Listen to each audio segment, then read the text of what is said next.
For the vast majority of human existence, clothing was purely functional, long before the first needle was forged. Our ancestors used the world around them to stay alive. In the Middle Paleolithic era, Neanderthals and early Homo sapiens began draping themselves in animal hides. These weren't tailored garments. They were raw skins, cleaned and tied to the body to provide a thermal barrier against the harsh elements of the Ice Age. The real revolution occurred roughly 30,000 to 40,000 years ago with the invention of the eyed needle, made from bone or ivory. This allowed us to stitch skins together, creating the first form-fitting clothes. It meant we could move further into colder climates, effectively expanding the human footprint across the globe. By the time we reached the Neolithic period, we weren't just using animals. We were using plants. The discovery of flax and the invention of the loom allowed for the creation of linen, marking the transition from wearing skins to weaving textiles. As the great civilizations of antiquity rose, clothing transformed from a survival tool into a social hierarchy.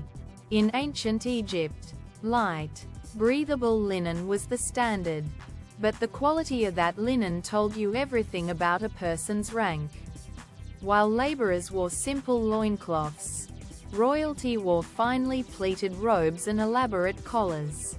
In Rome, the toga became the ultimate symbol of citizenship, heavy, draped, and strictly regulated by law. You couldn't just wear whatever you wanted. Your clothes were a legal declaration of who you were in the eyes of the state. The Silk Road, established over 2,000 years ago, changed the texture of history. Silk, once a secret held strictly by China, became the most coveted luxury item in the world. It was more than a fabric. It was a currency. This era also saw the spread of wool, cotton, and hemp. As different cultures traded techniques and dyes, people began to experiment with color, using crushed insects for red or rare sea snails for the famous Tyrian purple, a dye so expensive it was reserved exclusively for emperors.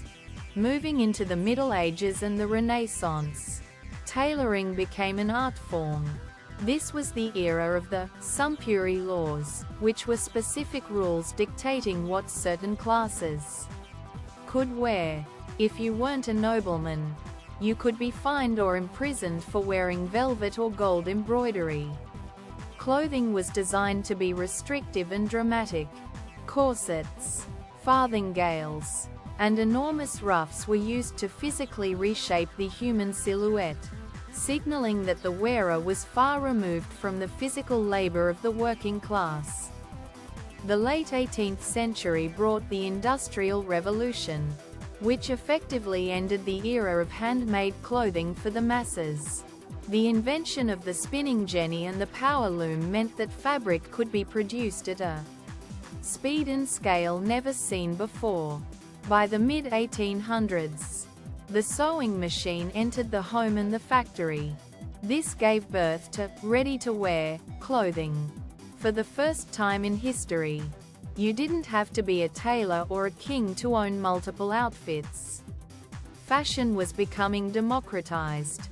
The 20th century accelerated this pace even further. We saw the introduction of synthetic fibers like nylon and polyester, which were cheaper and more durable than natural materials. World wars forced a shift toward practicality.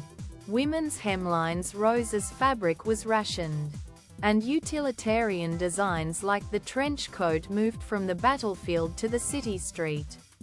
The 1960s and 70s broke the final barriers of formality, as denim, once the rugged uniform of miners and laborers, became the global standard for casual expression and rebellion.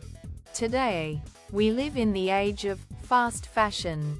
We can produce and ship a garment halfway across the world in a matter of days. However, We are also facing the environmental and ethical consequences of this hyperproduction. As we look toward the future, the history of clothing is coming full circle. We are returning to a focus on sustainable materials, smart textiles that can track our health, and a renewed appreciation for the craftsmanship of the past. From the first bone needle to the high-tech fibers of today, our clothes have always been our second skin. They tell the story of where we have been and where we are going. Thank you for watching.